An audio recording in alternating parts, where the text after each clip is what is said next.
Jika engkau ingin hidup sempurna, jualah segala harta milikmu dan ikutilah aku.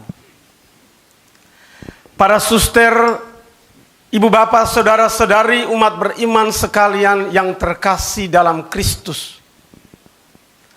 Orang-orang muda yang biasanya sedang dalam usaha mencari jati diri, sering tidak terlalu peduli pada etika hidup. Tapi orang muda dalam Injil tadi menunjukkan sesuatu yang luar biasa. Dia datang kepada Yesus untuk mencari hidup yang sempurna. Dan Yesus menunjukkan kepada dia, turutilah perintah-perintah Allah. Jangan membunuh, jangan bersaksi dusta, jangan mengurangi hak orang. Hormatilah ayah dan ibumu, dan kasihilah sesamamu seperti dirimu sendiri.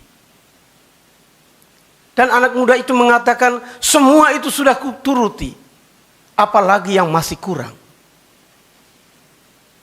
Menarik sekali anak muda ini. Dia tidak hanya mau hidup baik, tapi dia mau hidup sempurna.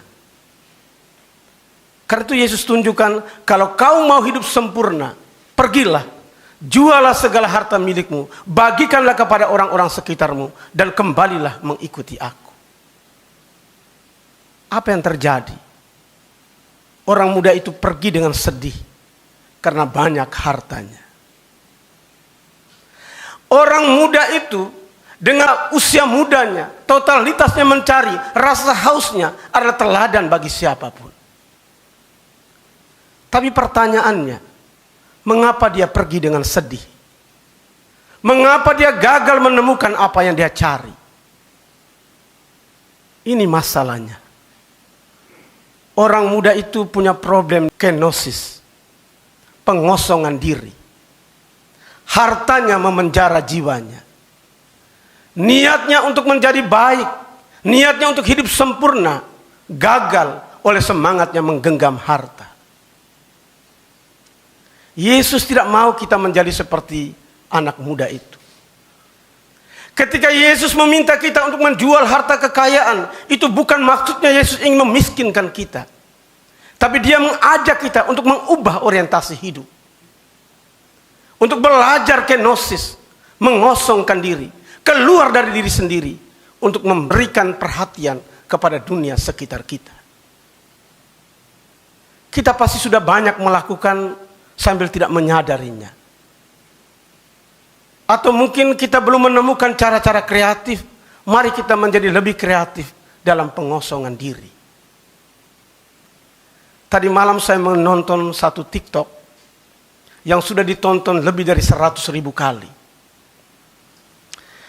Pemilik akun itu Evi, seorang ibu muda berusia kira-kira 40-an tahun yang menjual makanan warungan di sekolahan. Dengan terisak-isak, dengan terbata-bata, Evi bercerita. Satu saat datang seorang anak kecil. Kelihatan sekali dia kelaparan. Wajahnya pucat, bibirnya kering. Dengan memegang uang 5.000-an di tangan yang sudah dia remas-remas. Dengan takut-takut dia bertanya kepada Evi, "Bu, saya boleh nggak beli makanan dengan harga 5.000-an?" Evi melihat anak itu kelaparan. Lalu dia katakan, "Mari nak, kamu sudah makan?" "Belum, Bu, dari tadi pagi saya tidak makan." Lalu Evi bilang, "Saya tahu apa artinya lapar. Saya tahu apa artinya haus. Maka saya memberikan anak itu makanan lebih dari nilai yang saya jual." Lalu dia memberikan makanan itu kepada anak kecil itu, dan dia melihat anak kecil itu tersenyum. Dan Evi membayangkan betapa bahagia anak itu sesudah dia makan. Tapi yang penting apa yang Evi katakan di ujung TikTok itu. Memberi tidak harus ketika kita kaya. Memberi tidak harus ketika kita berada di posisi lebih. Tapi kasih mendorong kita untuk berbuat baik. Saya membayangkan sesudah dia makan, dia pasti sangat bersyukur.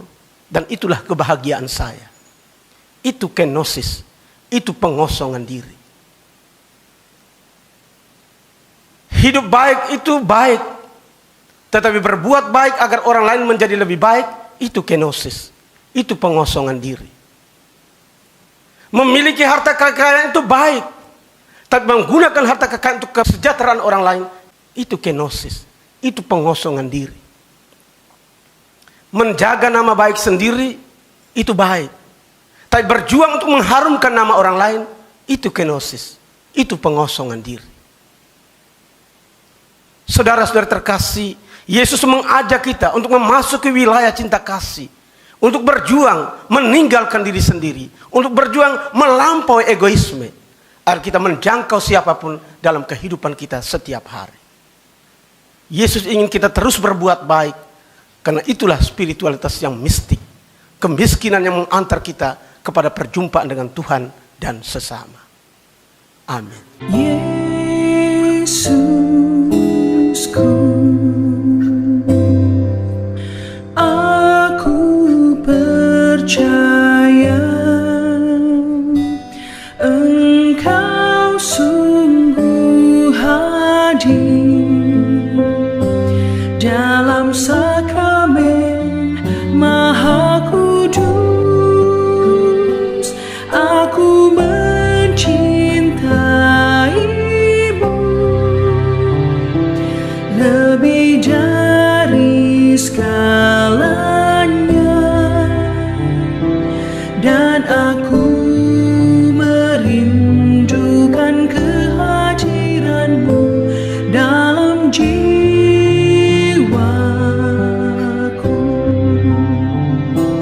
Karena sekarang aku tak dapat menyambutmu dalam sakramen Ekaristi.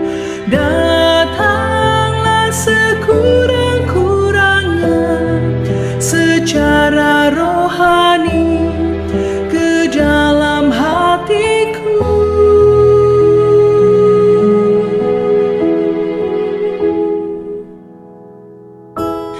Karena Engkau hadir di sini, aku